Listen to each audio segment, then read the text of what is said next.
An Occurrence at Owl Creek Bridge by Ambrose Bierce. Narrated by Jason Maston.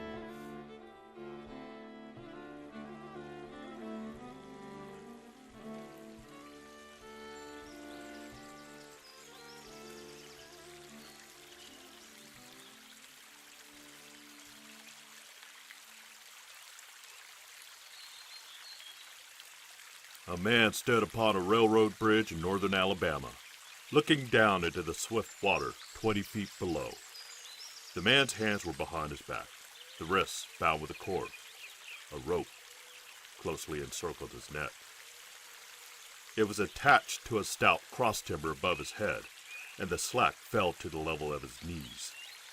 Some loose boards laid upon the sleepers supporting the metals of the railway supplied a footing for him and his executioners.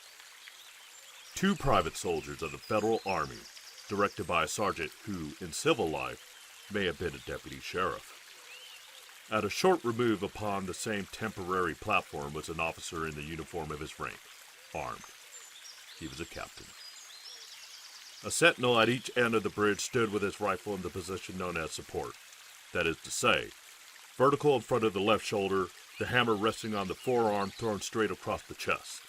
A formal and unnatural position, enforcing an erect carriage of the body. It did not appear to be the duty of these 2 men to know what was occurring at the center of the bridge.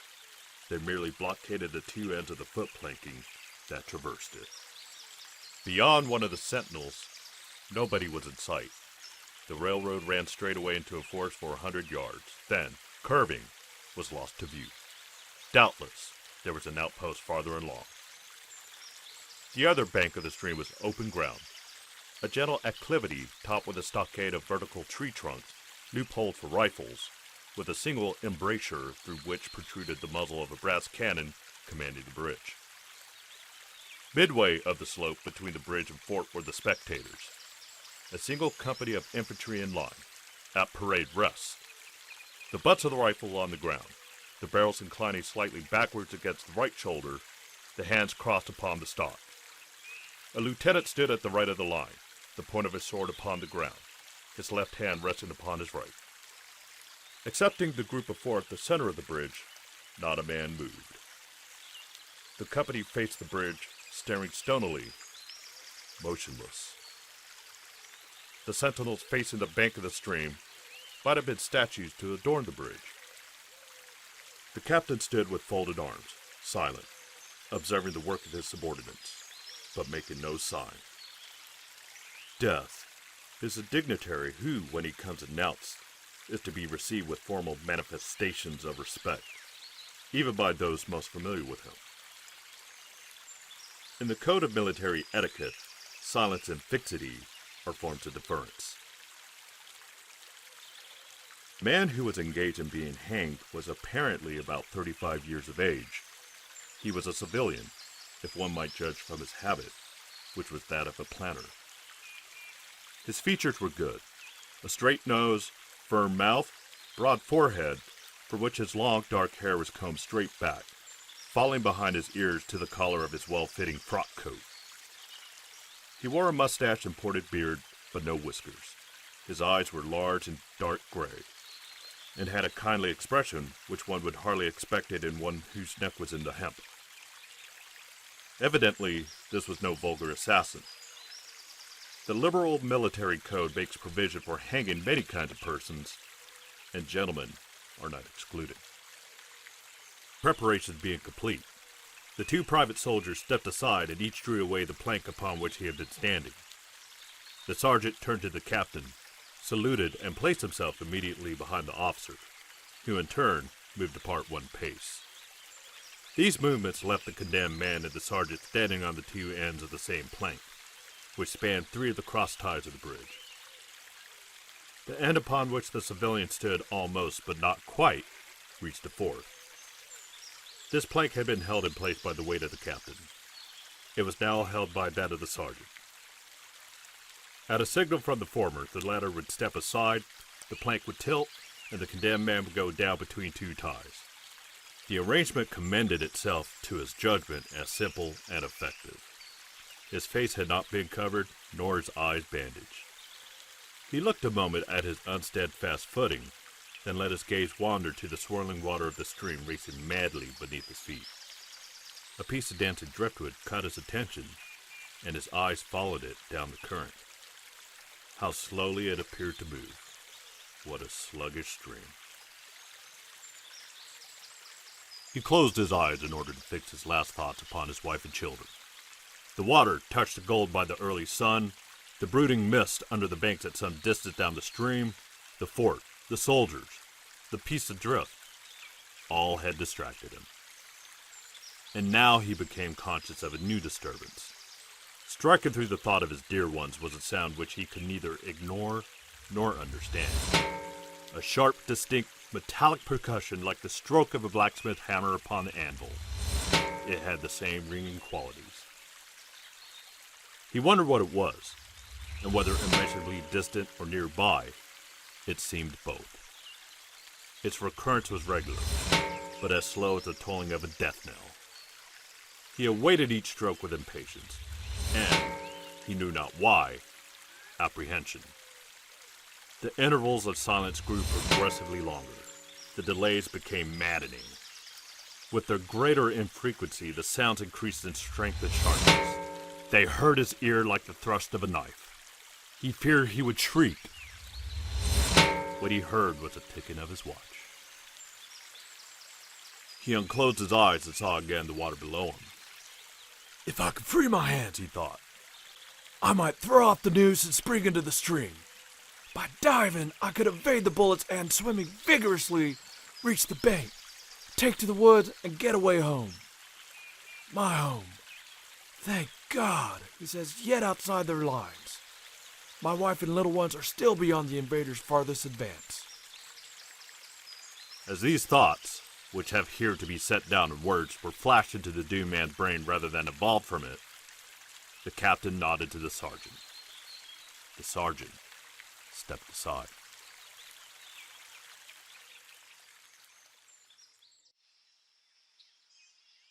Peyton Farquhar was a well-to-do planter of an old and highly respected Alabama family. Being a slave owner, and like other slave owners, a politician, he was naturally an original secessionist and ardently devoted to the Southern cause. Circumstances of an imperious nature, which it is unnecessary to relate here, had prevented him from taking service with the gallant army that had fought the disastrous campaign ending with the fall of Corinth, and he chafed under the inglorious restraint, longing for the release of his energies, the larger life of the soldier, the opportunity for distinction. That opportunity, he felt, would come, as it comes to all in wartime. Meanwhile, he did what he could. No service was too humble for him to perform in aid of the South, no adventure too perilous for him to undertake if consistent with the character of a civilian who was at heart a soldier, and who in good faith and without too much qualification assented to at least a part of the frankly villainous dictum that all is fair in love and war. One evening, while Farquhar and his wife were sitting on a rustic bench near the entrance to his grounds, a gray-clad soldier rode up to the gate and asked for a drink of water. Mrs. Farquhar was only toe, happy to serve him with her own white hands. While she was fetching the water, her husband approached the dusty horseman and inquired eagerly for news from the front. "The Yanks are repairing the railroad," said the man, "and are getting ready for another advance. They have reached the Owl Creek Bridge, put in order, and built a stockade on the north bank. The commandant had issued an order which is posted everywhere, declaring that any civilian caught interfering with the railroad, its bridges, tunnels, or trains will be summarily hanged. I saw the order." "How far is it to Owl Creek Bridge?" Farquhar asked. "About 30 miles. "Is there no force on this side of the creek?" "Only a picket post half a mile out on the railroad, and a single sentinel at this end of the bridge." "Suppose a man, a civilian and student of hanging, should elude the picket post and perhaps get the better of the sentinel," said Farquhar, smiling. "What could he accomplish?" The soldier reflected. "I was there a month ago," he replied. I observed the flood of last winter had launched a great quantity of driftwood against the wooden pier at this end of the bridge. It is now dry and will burn like tow. The lady had now brought the water, which the soldier drank. He thanked her ceremoniously, bowed to her husband, and rode away. An hour later, after nightfall, he repassed the plantation, going northward in the direction for which he had come. He was a Federal scout. As Peyton Farquhar fell straight downward through the bridge, he lost consciousness, and was as one already dead. From this state, he was awakened, ages later, it seemed to him, by the pain of a sharp pressure upon his throat, followed by a sense of suffocation. Keen, poignant agony seemed to shoot from his neck downward through every fiber of his body and limbs. These pains appeared to flash along well-defined lines of ramification and to beat with an inconceivably rapid periodicity. They seemed like streams of pulsating fire, heating him to intolerable temperature. As to his head, he was conscious of nothing but a feeling of fullness, of congestion. These sensations were unaccompanied by thought. The intellectual part of his nature was already effaced. He had power only to feel, and feeling was torment. He was conscious of motion, encompassed in a luminous cloud of which he was now merely the fiery heart. Without material substance, he swung through unthinkable arcs of oscillation like a vast pendulum. Then, all at once, with terrible suddenness, the light about him shot upward with the noise of a loud splash.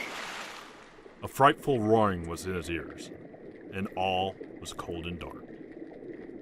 The power of thought was restored. He knew that the rope had broken and he had fallen into the stream. There was no additional strangulation. The noose about his neck was already suffocating him and kept the waters from his lungs. To die of hanging at the bottom of a river. The idea seemed to him ludicrous. He opened his eyes in the darkness and saw above him a gleam of light, but how distant, how inaccessible.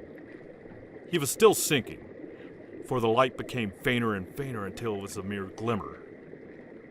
Then it began to grow and brighten, and he knew that he was rising toward the surface, knew it with reluctance, for he was now comfortable. To be hanged or drowned, he thought. That is not so bad. But I do not wish to be shot. No, I will not be shot. That is not fair. He was not conscious of an effort, but a sharp pain in his wrist apprised him that he was trying to free his hands. He gave the struggle his attention, as an idler might observe the feat of a juggler, without interest in the outcome. What splendid effort! What magnificent, what superhuman strength! Ah, that was a fine endeavor. Bravo! The cord fell away. His arms parted and floated upward, the hands dimly seen on each side in the growing light. He watched them with a new interest as first one and then the other pounced upon the noose at his neck. They tore it away and thrust it fiercely aside, its undulations resembling those of a water snake.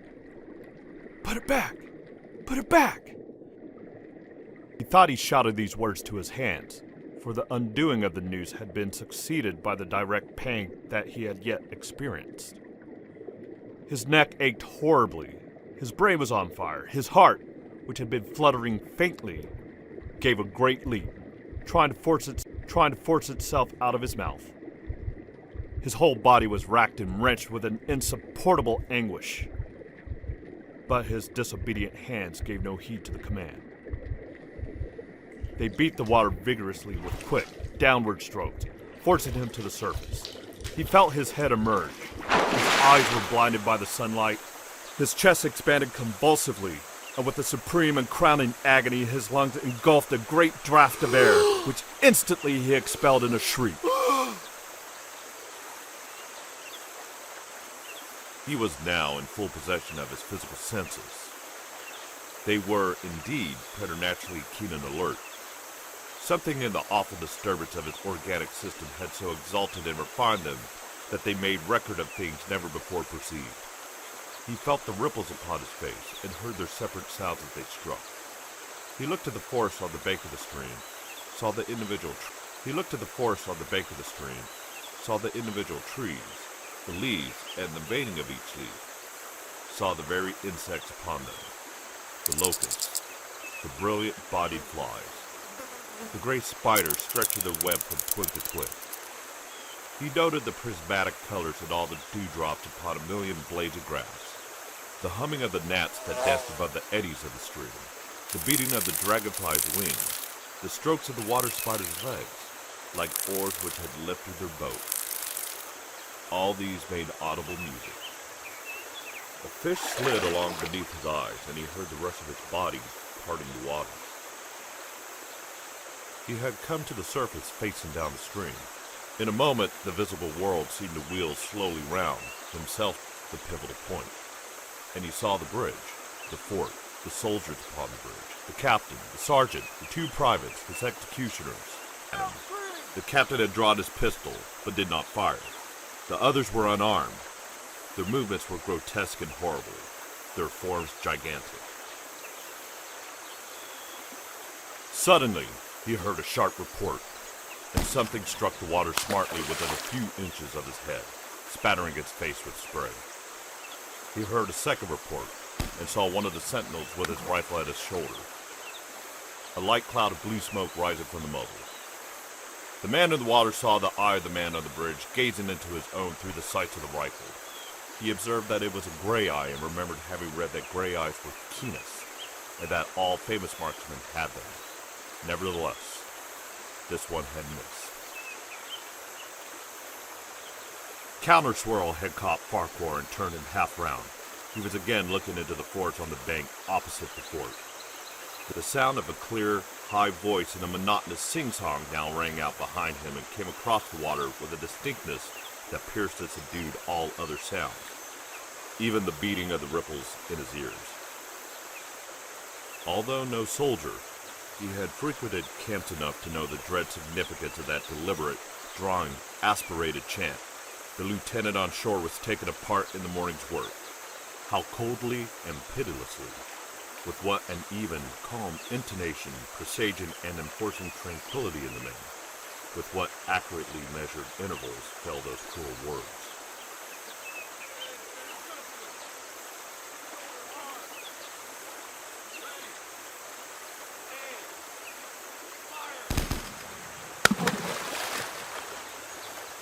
Farquhar dived as deeply as he could. The water roared in his ears like the voice of Niagara, yet he heard the dulled thunder of volley and, rising again toward the surface, met shining bits of metal, singularly flattened, oscillating slowly downward. Some of them touched him on the face and hands, then fell away, continuing their descent. One lodged between his collar and neck. It was uncomfortably warm, and he snatched it out.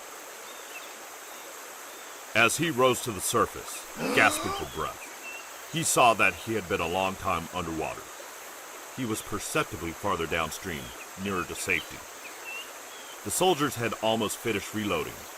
The metal ramrods flashed all at once in the sunshine as they were drawn from the barrels, turned in the air, and thrust into their sockets. The two sentinels fired again, independently and ineffectually. The hunted man saw all this over his shoulder. He was now swimming vigorously with the current. His brain was as energetic as his arms and legs. He thought with the rapidity of lightning. The officer, he reasoned, will not make that Martinez error a second time. It is as easy to dodge a volley as a single shot. He has probably already given the command to fire at will. God help me, I could not dodge them all. An appalling splash within 2 yards of him was followed by a loud, rushing sound, diminuendo, which seemed to travel back through the air to the fort and died in an explosion which stirred the very river to its deeps. A rising sheet of water curved over him, fell down upon him, blinded him, strangled him. The cannon had taken a hand in the game. As he shook his head free from the commotion of the smitten water, he heard the deflected shot humming through the air ahead, and in an instant it was cracking and smashing the branches of the forest beyond. They will not do that again, he thought. The next time they will use a charge of grape, I must keep my eye upon the gun. The smoke will apprise me. The report arrives too late. It lags behind the missile. That is a good gun! Suddenly, he felt himself whirled round and round, spinning like a top. The water, the banks, the forest, the now distant bridge, fort and men, all were commingled and blurred. Objects were represented by their colors only. Circular, horizontal streaks of color. That was all he saw. He had been caught in a vortex and was being whirled on with a velocity of advance and gyration that made him giddy and sick. In a few moments, he was flung upon the gravel at the foot of the left bank of the stream, the southern bank, and behind a projecting point which concealed him from his enemies. The sudden arrest of his motion, the abrasion of one of his hands on the gravel, restored him, and he wept with delight. He dug his fingers into the sand, threw it over himself in handfuls, and audibly blessed it. It looked like diamonds, rubies, emeralds. He could think of nothing beautiful which it did not resemble. The trees upon the bank were giant garden plants. He noted a definite order in their arrangement, inhaled the fragrance of their blooms. A strange roseate light shone through the spaces among the trunks, and the wind made in the branches the music of Aeolian harps. He had no wish to perfect his escape, was content to remain in that enchanting spot until retaken. A whiz and rattle of grape shot among the branches high above his head roused him from his dream. The baffled cannoneer had fired him a random farewell. He sprang to his feet, rushed up the sloping bank, and plunged into the forest. All that day he traveled, laying his course by the rounding sun. The forest seemed interminable. Nowhere did he discover a break in it. Not even a woodsman road. He had not known that he lived in so wild a region. There was something uncanny in the revelation. By nightfall, he was fatigued, footsore, famishing. The thought of his wife and children urged him on. At least he found a road which led him in what he knew to be the right direction. It was as wide and straight as a city street, yet it seemed untraveled. No fields bordered it, no dwelling anywhere. Not so much as the barking of a dog suggested human habitation. The black bodies of the trees formed a straight wall on both sides, terminating on the horizon in a point, like a diagram in a lesson in perspective. Overhead, as he looked upon this rift in the wood, shone great garden stars looking unfamiliar and grouped in strange constellations. He was sure they were arranged in some order which had a secret and malign significance. The wood on either side was full of singular noises, among which, once, twice, and again, he distinctly heard whispers in an unknown tongue. His neck was in pain, and lifting his hand to it, found it horribly swollen. He knew that it had a circle of black where the rope had bruised it. His eyes felt congested. He could no longer close them. His tongue was swollen with thirst. He relieved its fever by thrusting it forward from between his teeth into the cold air. How softly the turf had carpeted the untraveled avenue. He could no longer feel the roadway beneath his feet. Doubtless, despite his suffering, he had fallen asleep while walking, for now he sees another scene. Perhaps he has merely recovered from a delirium. He stands at the gate of his own home. All is as he left it, and all bright and beautiful in the morning sunshine. He must have traveled the entire night. As he pushes open the gate and passes up the wide white walk, he sees a flutter of female garments. His wife, looking fresh and cool and sweet, steps down from the veranda to meet him. At the bottom of the steps she stands, with a smile of ineffable joy, an attitude of matchless grace and dignity. Ah, how beautiful she is. He springs forward with extended arms. As he is about to clasp her, he feels a stunning blow upon the back of the neck. A blinding white light blazes all about him with a sound like the shock of a cannon. Then, all is darkness and silence. Peyton Farquhar was dead. His body, with a broken neck, swung gently from side to side beneath the timbers of the Owl Creek Bridge.